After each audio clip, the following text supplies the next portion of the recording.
Welcome to a special edition of Longer Laterals, where America's energy story meets Washington. Today, we have a very special guest, Doug Burgum, Secretary of the Interior and Chairman of the National Energy Dominance Council. Many of the issues we talk about often on this podcast, energy production, federal lands, permitting, infrastructure, and America's long-term energy security are directly connected to the work happening here at the department and at the NEDC.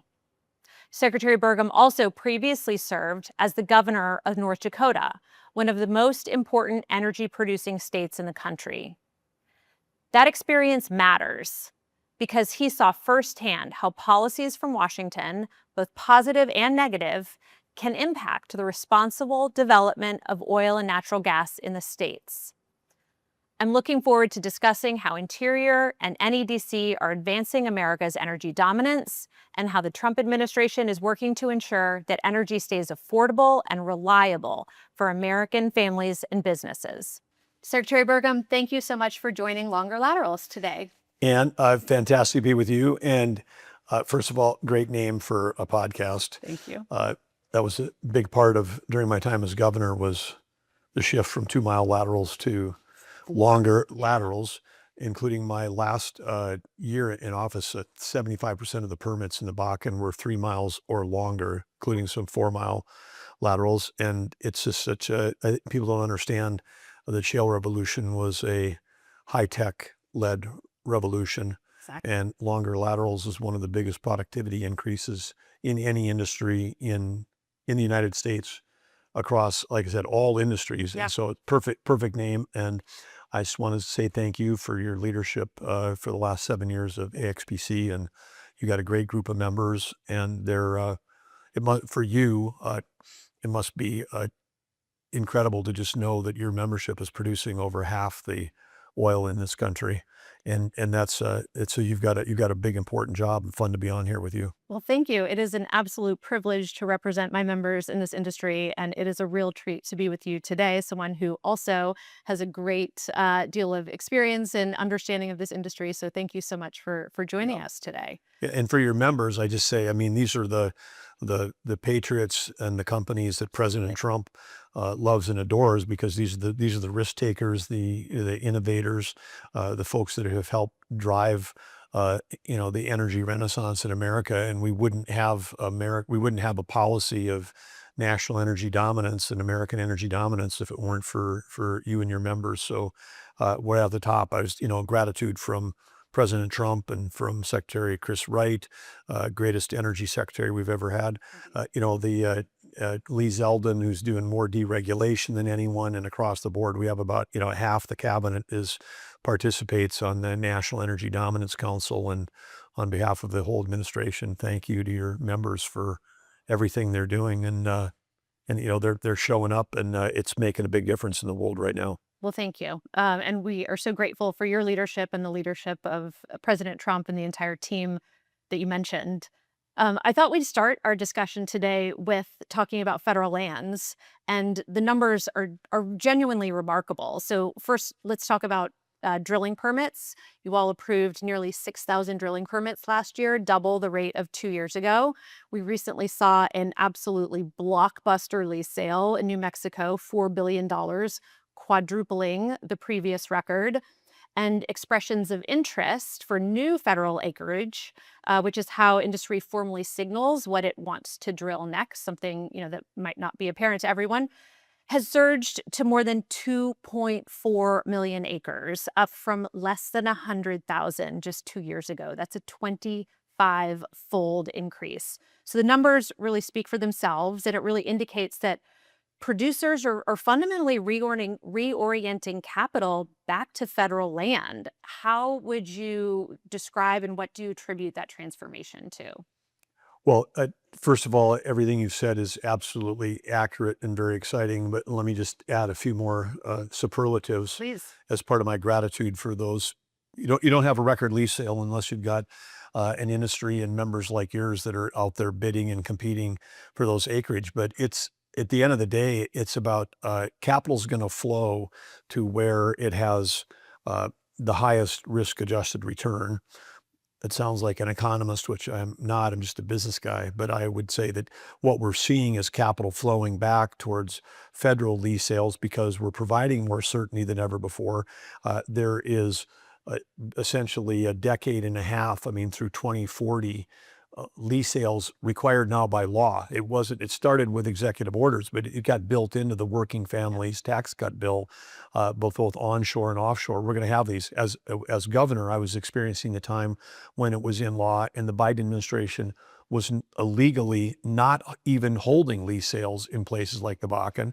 North Dakota was one of the states that sued the federal government. We won in court, but that took 2 years, and during those 2 years, there was no lease sales. So there was a 180-degree switch when in direction and strategy and understanding when President Trump took office, because the prior administration was basically, we are going to not develop public lands. We are not going to use these resources that were put away for the benefit and the use of the American people.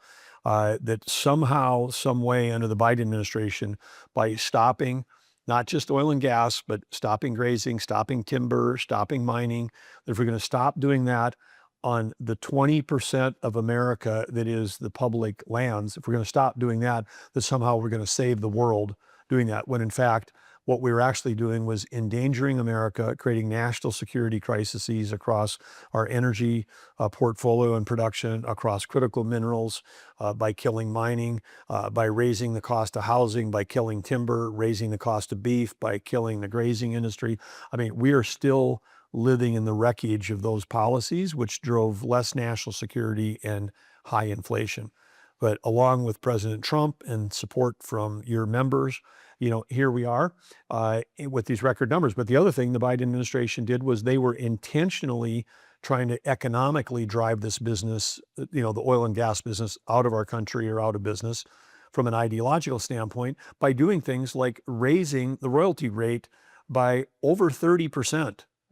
That wasn't about, we're going to get more revenue in to balance the budget and reduce the deficit. That was, no, we're going to make it uneconomic for people to develop. People were still developing on private land and state land, but we were driving them off of federal land with both regulation and with things like royalty rates. The working family tax cut bill, reducing the royalty rate back to 12.5%, back to the historic level that it was at. Again, I tell all the people that work at Interior, the people that if someone writes us a check, okay, if a company is taking their money and writing us a check, that makes them what? That makes them a customer. That makes them someone who's supporting the United States of America. And when they write those checks to lease sales, that gives them an opportunity to risk their own investment and own capital to have the opportunity to send us royalty checks. But when you talked about this being bigger than the biggest ever, the $4 billion lease sale, in the entire 4 years of the Biden administration, that one lease sale is 13 times larger than the entire 4 years of the Biden administration. Wow. Then you throw in the sale that we had in North Dakota, you throw in the record sale on the North Slope. President Trump has done more than 13 times more of revenue coming into America, developing public lands smartly, sustainably, following all the, this is an industry that cares about the land. They care about water. They care about wildlife. They absolutely do, because the people that work for your members live in those communities. They're not Washington bureaucrats. They live there. I've never met someone who cares more about the land, the water, the soil health, the wildlife than the people who live there. And that's the frontline workers of this industry are living in these areas. So anyway, it is a 180-degree turnabout, and it's all driven by an understanding of the economics. So now I've got certainty that there's going to be future lease sales. I've got lower lease rates. We're driving through deregulation. We're speeding up time on permitting, which also de-risks the capital risk, doing all the thing to try to bring capital back. So the signal from the record lease sale is really important for us to see. It's important for the administration to see, because that means it's working. All the stuff we were doing to try to drive capital in, drive production up, drives affordability for Americans, and drives national security. So President Trump's energy dominant strategy is working, and one of the leading indicators is record lease sales. Absolutely. You mentioned a couple of things there that are so important. You mentioned risk, and traditionally Federal land has come with a higher risk premium than drilling on private land, and you've seen that in the Texas New Mexico split, and you're really seeing a shift there, and that's, I think, really exciting to see. You also mentioned certainty. Certainty is such a premium for companies that operate on a long cycle, right? Mhm. And so they need that certainty that not just, this statutory framework is going to be there, not just for the next weeks or days or months, but for years to come. And so that certainty has been Yes. really helpful. And the reforms that were in OBBA, or excuse me, the Working Families Tax Credit Act, that were generationally critical to this industry for what it meant for energy development in America, but in particular on federal lands. Yes. And of course, in the working families tax cut bill, the ability to do 100% depreciation in year one Yep, on capital investments. I mean, that's just it's huge. for every industry, but that's part of why we're having record capital flowing into this country. But when you take, I mean, on the whole front of the lower regulation, lower taxes, more certainty, increases in direct foreign investment, opening up public lands, Yep. President Trump is really setting America up for an age of abundance, and the energy industry is going to be the one that leads the way because we can't build that prosperous future without more energy. Yep. It's foundational. What you mentioned, the record number of drilling permits, I think, in your opening Yeah. comments. I just want to say again, thank you. We've got some teams across, BLM at Department of Interior, Bureau of Land Management out in those offices, like in Carlsbad. Yep. They inherited just in Carlsbad alone 5,600 unprocessed drilling permits from the Biden administration. I mean, this wasn't this wasn't slow walking. I mean, this wasn't the teams that were there. This was an intentional Mhm. administrative policy to basically make it economically impossible to want to bid on the land. And then if you somehow got a lease, then we're going to make it really hard for you to get a permit to drill. And you can't do drill baby drill unless you have a permit. President Trump was very clear on that. So again, just kudos to everybody, the companies for their patience, for hanging in there, but also for the teams that have worked through this. I mean, we've reduced the backlog by 91%. We're taking a hard look at IT. We're taking a look at the systems. I mean, we still some of getting that backlog down and doubling those permits has just been uh, extraordinary effort. I don't want to say brute force, but we can come in behind that and make investments in IT. Some of those permits require a Bureau of Land Management employee to go to 14 different places for information, 14 different IT systems. I mean, in the private sector, that's like bizarro land. That's like nobody lives there. But in the federal government, we still have these not just old technology, but ancient tech systems that require multiple reentry of manually reentering data. I mean, uh, we are bringing a state of the art IT focus to Interior, and some people know that's where I spent a big chunk of my career. And so we're on a path and with a vision and with funding to make sure that we have uh, the best IT, that's comparable with the best in the private sector. We're competitive. We want to have the best IT of any department in Love that. government too. But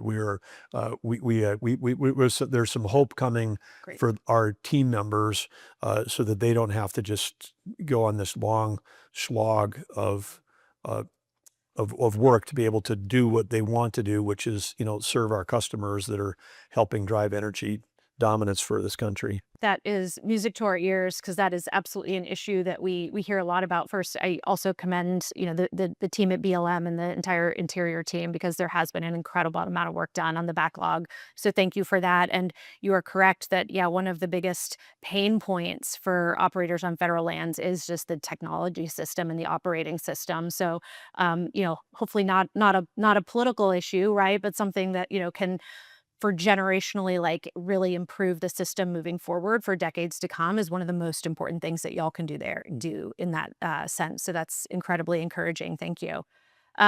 You recently visited Alaska or have visited Alaska several times recently, and that's a state that has some of the greatest untapped federal energy reserves in the world. Tell us a little bit about what you saw there and what you think what the potential is for America's energy security over the coming decades. Yeah, May has been a great month because I've had an opportunity in the last 3 weeks to be in North Dakota, Texas, New Mexico, and Alaska. Amazing. And Alaska, of course, just for those that haven't been up there that are listening, it's just hard to get your head around it. But Alaska is the size of California, plus Arizona, plus New Mexico. Wait for it, plus Texas. I mean, it is. I mean, when you're like, I'm going to Anchorage, you're still 800 miles away from the North Slope. Yeah. And so but we got up to 2 days on 2 different trips to different parts of the North Slope. We got to the center part of the state. We were breakthroughs on critical minerals, the AMLA Road, getting that, ribbon cutting at mile 0 of that 211-mile road that they've been trying to build for 40 years. With President Trump's help, getting that thing through the red tape, having a roundtable on AKLNG, the 800-mile long pipeline, 21 federal permits for the AKLNG pipeline have been approved since this administration has taken office. They have all their federal permits for that pipeline. Amazing. And these are things they've never been able. When we were there, we transferred 1.4 million acres of land, of surface, from the federal government to the state of Alaska. This is stuff that goes back to the 1980s, commitments that were made by the federal government that were never fulfilled. That will also speed up the ability to build this thing, because getting that pipeline corridor out from under federal control and into state control is going to help speed things along. And again, Alaskans care deeply about. Yeah. I mean, really deeply about it. But I mean, I have no.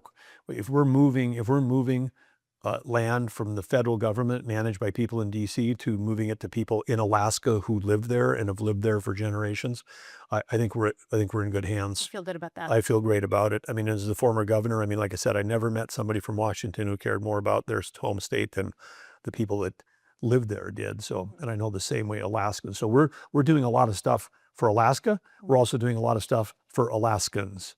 And when those two things are lined up, we're going to see big increases in energy development. And of course, all your members and probably all your listeners know, but if there's a few out there that don't, for 50 years since the first, the TAPS, the Trans-Alaska Pipeline System, that was built, there's been, these tens of billions of barrels of oil that have come out of there. Every one of them had associated high quality gas, and there was no place to move the gas and no ability or desire to flare it. It's all been re-injected. When you're in the North Slope, it's not BCF, it's TCF. It's trillions of cubic feet of gas waiting. And of course, when you get to the other end of that pipeline and you're down by Valdez, and you can ship it to the world. And we know now the U.S. largest LNG exporter in the world. 16 months ago, there was a ban on building LNG export facilities under the Biden administration. President Trump, day one, gone. Now, we look at like 100 billion plus has gone into expanding LNG exports, record speed, bringing them on the Gulf of America coast. Yep. And now we've displaced 2/3 of Russian gas in Europe. I mean, you want to, part of how this crazy, extended, deadly Russia-Ukraine war that's going on. It's the biggest war since World War II in Eastern Europe, and some days in America it's not even on page 18. It's like you can go days and there's not a report.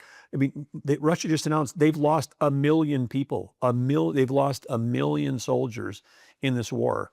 For what? But they were funding it all with their LNG sales, primarily to Western Europe, and we're displacing that. So when we want prosperity at home and peace abroad, that's part of the whole energy dominant strategy. And what we've been able to export out of the U.S. into Europe, incredible. And then building that pipeline infrastructure to go north from Greece and Croatia, down from Poland into Eastern Europe.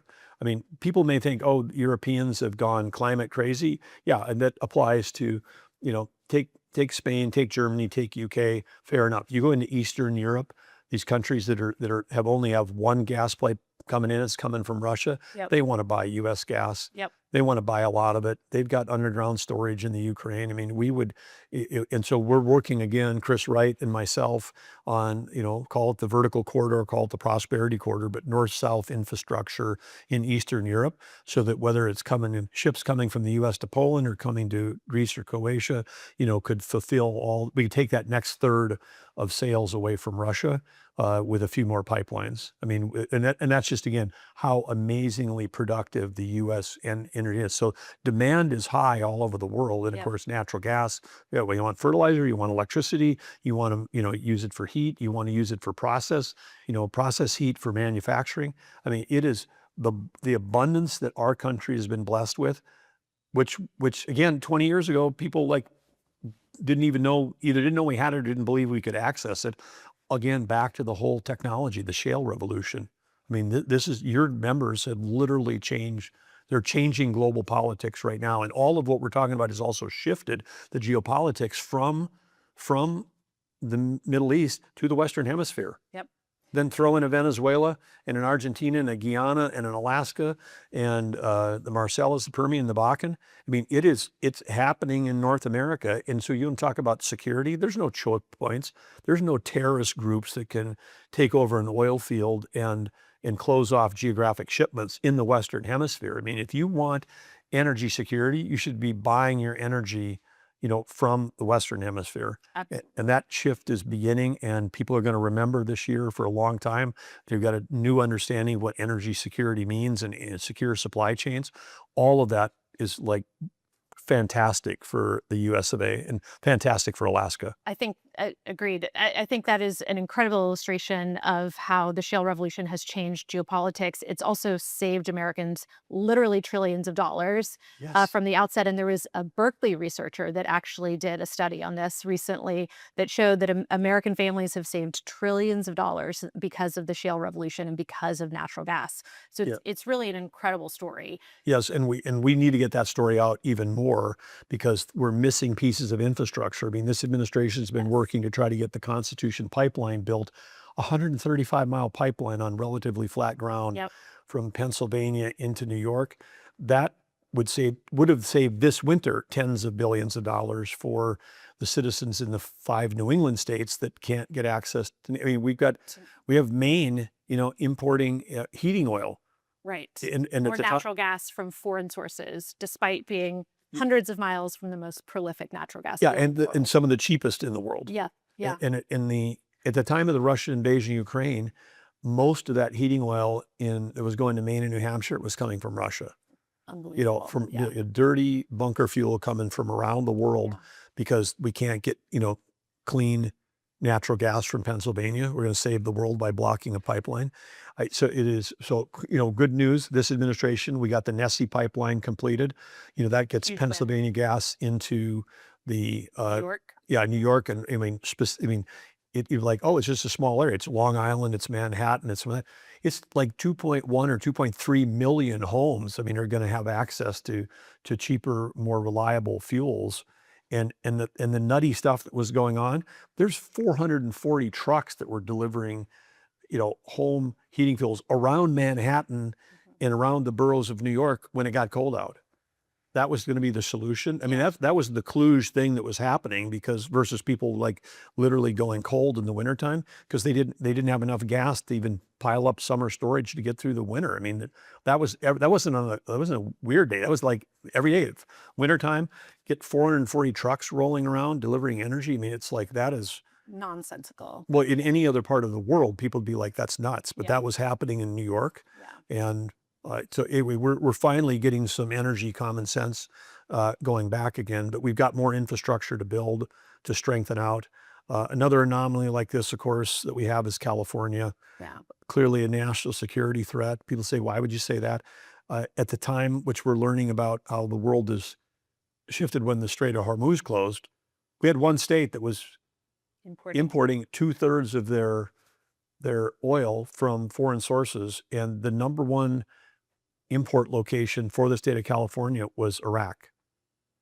At the time, this is 3 months ago. It's on their website. This is where, and so then they have been shutting down refineries.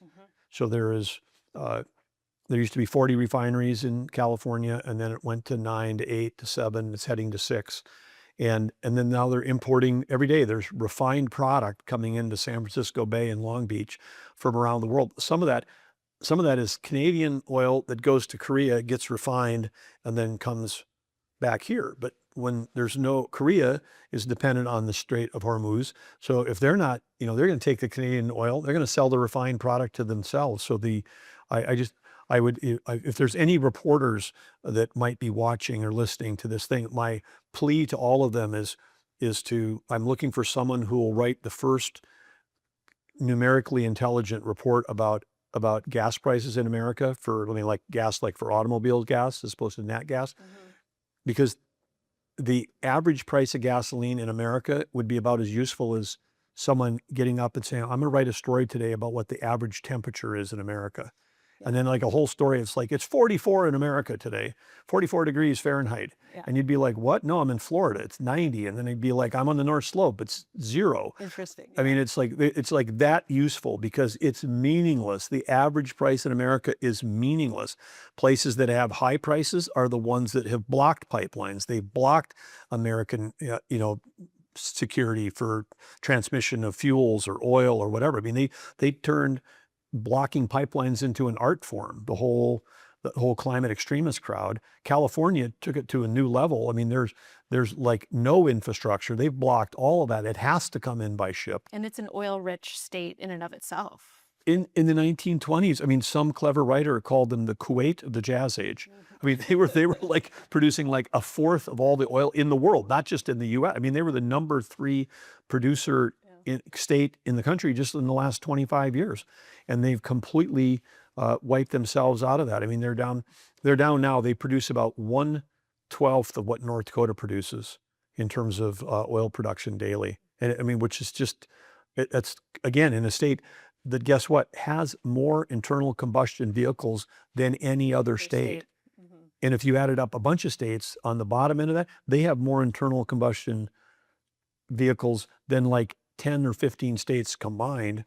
And but they even have more than Texas. I mean, they are an automobile driven state, and then they're like explicitly trying to shut down their refineries. And then they throw a bunch of tax on top of it too. And again, I think this was their idea that somehow everybody's going to be driving an EV, which we know is that's absurd. And again, if you care about supply chains and reliable, affordable, secure energy, you wouldn't be having a supply chain where you've got all batteries made in China. But that's the policies they've taken. Maybe their voters will wake up and there'll be a sea change in California. But there should always be a separate story when you're talking about gas prices about states that have tried to kill hydrocarbons. The people who have tried to kill hydrocarbons are paying a lot more for their gas. It has nothing to do with the Middle East. Nothing to do with the Middle East. I mean, these are self-inflicted price increases that they put on their own citizens. Well, and you mentioned energy infrastructure being a big part of that, and you've also mentioned permits and the importance of permits for pipelines and LNG export terminals, and we've talked about permits on federal lands. So let's talk about permit reform real quick, which is the issue du jour in Washington. So this administration is clearly maximizing every opportunity to issue permits to projects, to get shovels in the ground, to get energy flowing and moving as quickly and as expeditiously as possible. How do we lock in those reforms and that efficiency so that Americans can benefit from this infrastructure that will need permits, for years and decades to come? How would you handicap congressional action on permit reform, and why is it important? Well, this is again one of the bizarre anomalies of Washington D.C. because there's an estimate that there's $1.5 trillion of capital that has been approved by some level, a business owner, a farmer, a rancher, a university board, a state legislature, private sector companies of all sizes, big public companies. They said they get to the board, they're like, gavel down, this project's approved. All we need is a permit. We have gummed up our entire economy maybe the EU is there. But I don't. China certainly isn't. China is not. China's, their top 15 guys in the Politburo are all engineers, and they don't need a permit for anything basically. Yep. So that's who we're competing in. We're in an AI arms race with China. Yep. And of course that's significant because that's about defense and national security. You don't have the Golden Dome, you don't have the Iron Dome, without that. And that's not like some theoretical future thing. I mean, let's remember a year ago about this time, there was a day when Iran, the IRGC, launched 500 projectiles at Israel on the same day. And 400 of them were low-level drones. Another 90 were, the low-level drones took 8 hours to get from Iran to Israel. They had another wave that was launched later that was going to take 3 hours, about 90, and then they had about, less than 10, but get you to 500. And those were hypersonic, out of the atmosphere and coming back down. They were going to get there in 12 minutes, all timed. Let's say they're all going to arrive at 5 o'clock, rush hour, 500 projectiles coming in. And Israel and its allies shot down like 495 or 496 of those. That doesn't happen without AI. Yeah. Without AI involved in that equation I just described, Israel's already gone. Okay, it's already like, it'd be like, and again, if people haven't been to Tel Aviv, it'd be like, let's shoot 500 projectiles at Miami. It's high rises, on a beautiful shoreline. That's Tel Aviv. And it's like, that would be hard for us. Like, somebody just blew up Miami, what? And so it is.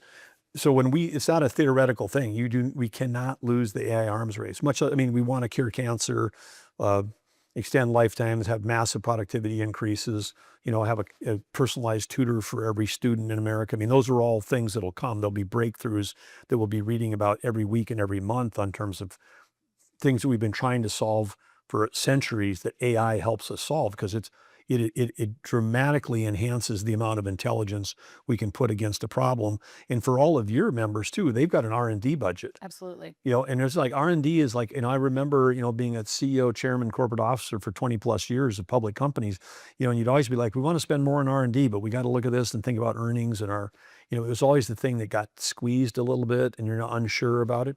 But now it doesn't matter. If I'm biotech, if I'm energy, if I'm anywhere, my R&D budget can stay the same and I might get 10 times more impact out of it, because with AI, it's like you basically can take one smart researcher and give them 100 agents, and it's like taking that smart person and multiplying their productivity literally by 100. Or if you've got one great smart programmer, have them launch 100 agents that do software development. We've solved the software developer shortage in America. For 30 years, we've been 500,000 software developers short, and now we're not short because AI can code. It is unbelievable. People, it's like, if people, I challenge everybody that's listening, if you are not playing with or working with or spending time with, or if you're a CEO and you're not having your team tell you, like, tell me today what you did with AI, then you're not engaged in enough, because this is way faster than Moore's Law. Yeah. This is coming at a rate that is, it's not twice as fast every 18 months. This is 10 times faster every 6 months. This is where some companies, some CEOs are going to have their Kodak moment. And those of us that are old enough remember the Kodak moment was a campaign to capture a great picture of that moment in your life. But it also became the moment when Kodak was a global 30 market cap company, and then it went away. It was gone because they underestimated the speed of switch to digital photography. It's a classic thing. That will happen again to some companies because AI is just coming so fast and people aren't grasping it. So let's maybe end on a question about NEDC. NEDC's mission, spans. We're not ending because I have questions for you too. Okay, I thought great. this was.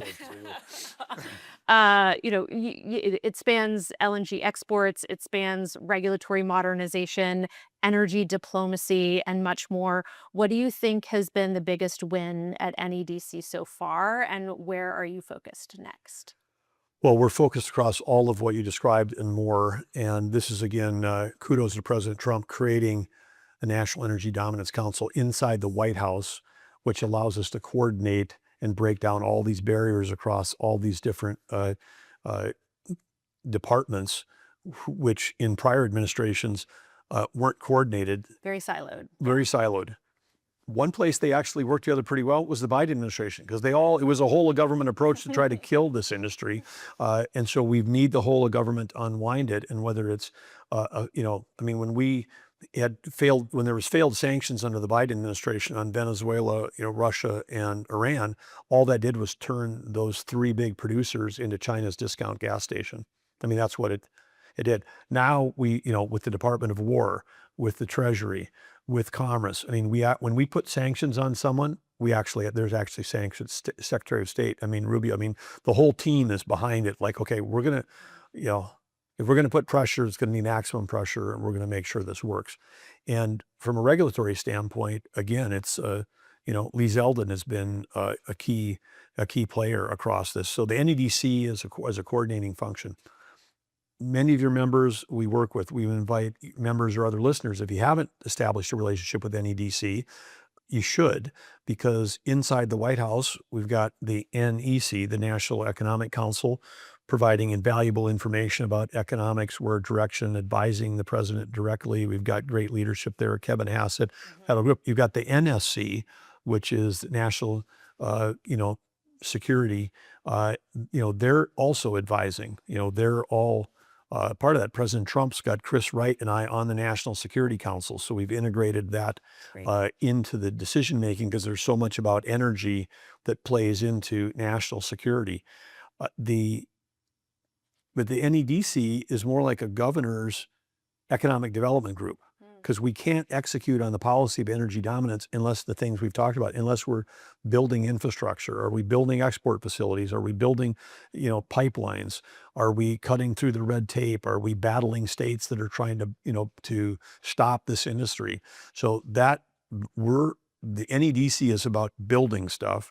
And of course, that includes building more power for electricity. So we spend a lot of time with what I would call the customers of your members, because the biggest CapEx spending in America is not coming from automobiles. It's not coming from manufacturing. It's not coming from oil and gas. It's coming from the hyperscalers. The 5 hyperscalers this year had a $400 billion CapEx budget. I mean, the top 5 did. Now there's really 7, the Magnificent 7 from the Big 5, because they're growing so rapidly. So if you take that group, you just take the core 5, not even counting the other 2 that are now kind of part of the club, they're all announcing doubling. I mean, Google said they did 90 billion this year. They're doing 180. I know that others that haven't announced yet are talking about going from 100 to 200 billion of CapEx in a year. Wow. Okay. So you take a look at that, and a lot of that is coming into the US. It's a global number, but most of that, they want to do it here. So the power generation and the customers that are going to be coming online that need natural gas, that need power, it's again, I think people are underestimating where the demand is. Thank goodness, we've got some of the lowest nat gas prices in the world right here. Yep. And of course, when I was in the Permian a couple of weeks ago, I was in that spot, -6. Yeah. I'm like, build an AI data center right here. Yep. But I should say, we've stopped calling them data centers. It's intelligence manufacturing. That's what we're doing. I mean, a data center can be a closed loop thing. Like in healthcare, it's a payer, a provider, and a patient, and it's a little thing that does a transaction. But this is all GPT. It's general purpose technology. And we need AI for everything. And there's one thing that really hit me at CERA Week this week versus a year ago. We were talking about AI a lot last year and ringing the bell. Hey, it's coming, it's coming. Whether this year, I saw a lot of applications from the software thing where the developers of AI need energy from this industry. Yes. Okay. This industry needs the intelligence they're manufacturing. Yeah. So AI for energy, energy for AI. It's this. It's a beneficial loop. Absolutely. It is absolutely, and it's a beautiful spiral that will keep lifting everybody up. So exciting times. Exciting times for sure. That is really exciting. Okay, I have a question for you. Sure. You've got this incredible group of members that are literally shaping the world. Tell me a little bit, as you've been doing this for 7 years now, tell me a little bit about how your world has changed and what's the most exciting thing that you've got on your plate when you think about helping your members thrive what is the biggest thing, and what's the thing that we could be doing at NEDC to help you? Certainly over the last 2 years, the political environment has changed quite a bit. But I would say, even more so than the change in administration, the overall sort of global political environment, I would say, towards oil and gas has evolved, right? I mean, I think when I started this job 7 years ago, we were like, trying to justify our very existence and explain our very existence to people.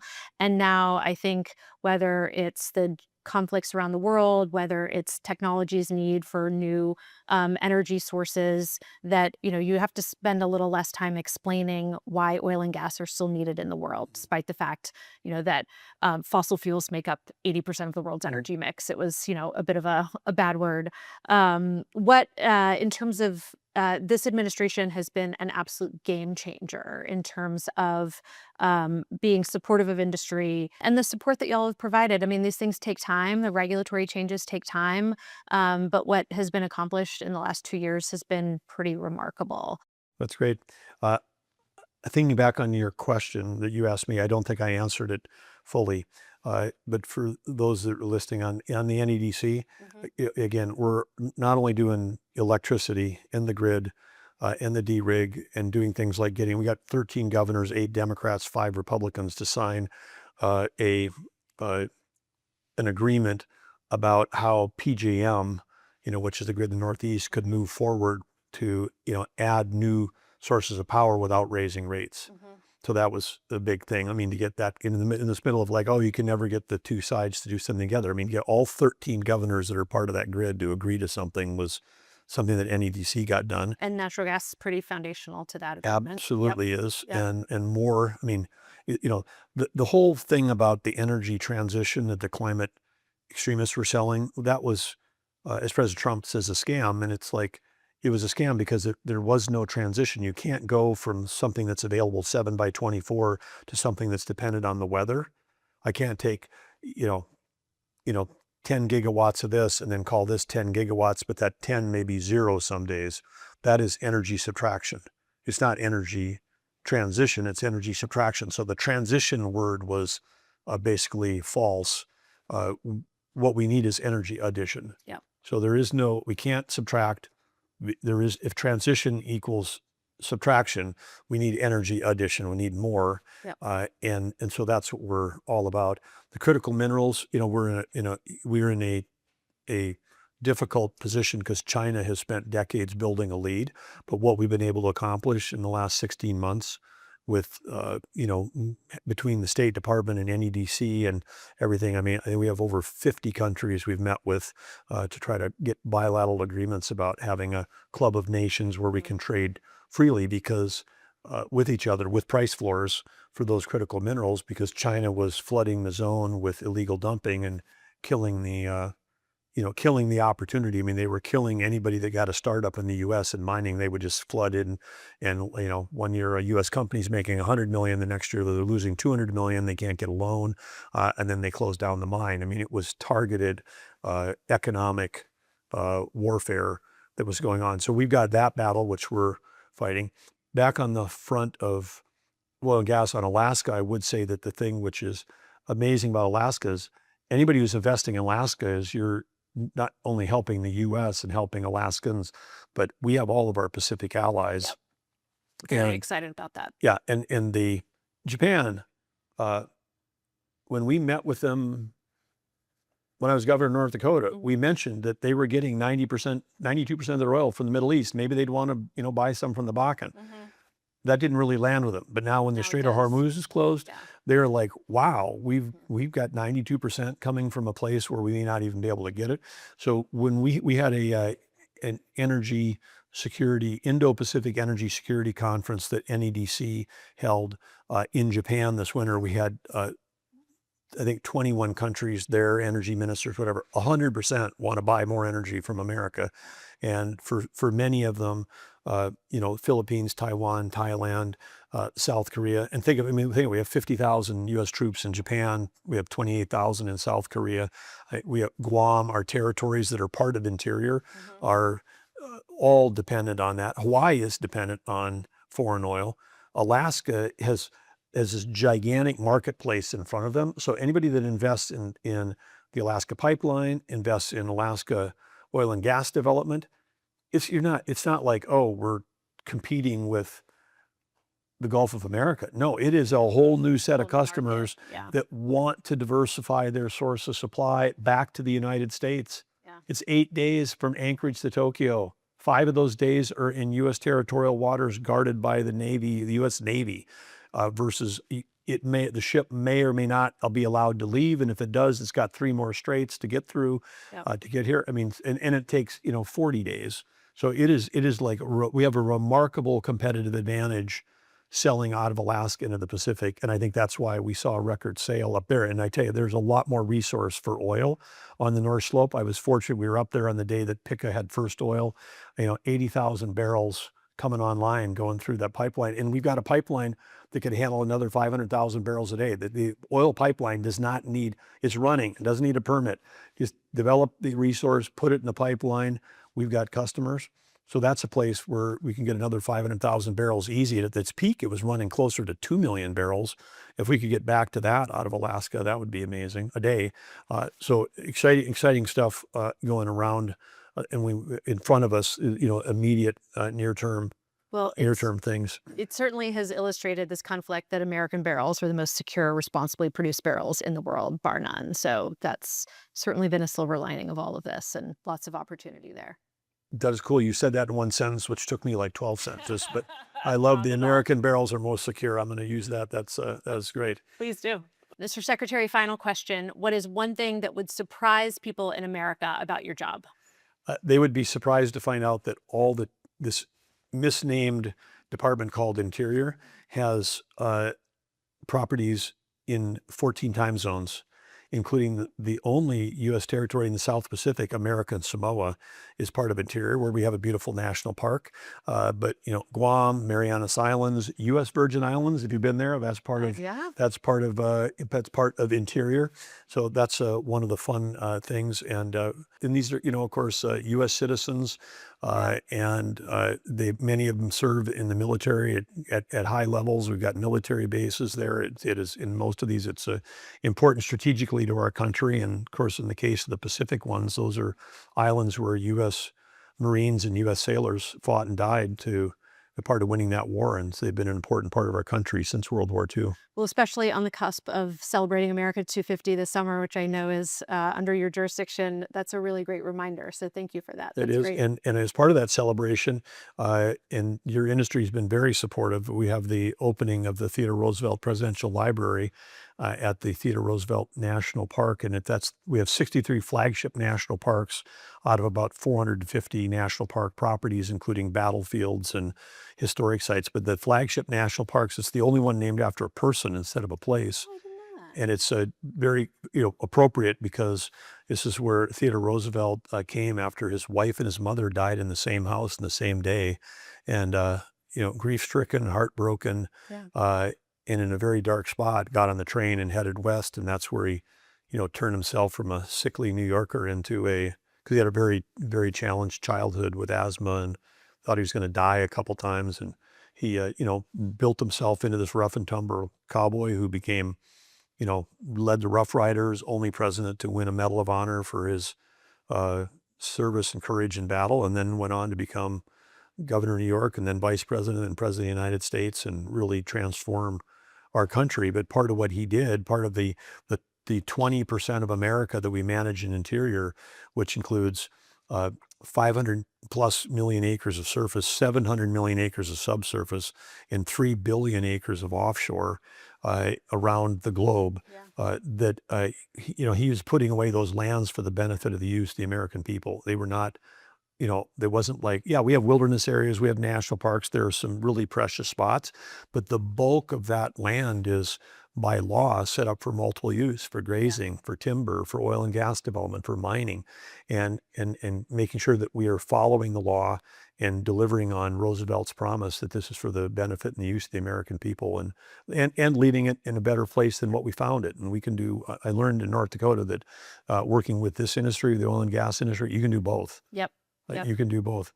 Up at Pikka, 20-acre pad developing 20,000 acres of minerals. Yeah. It's not, 1% would be 200 acres. This is 1/10 of 1%.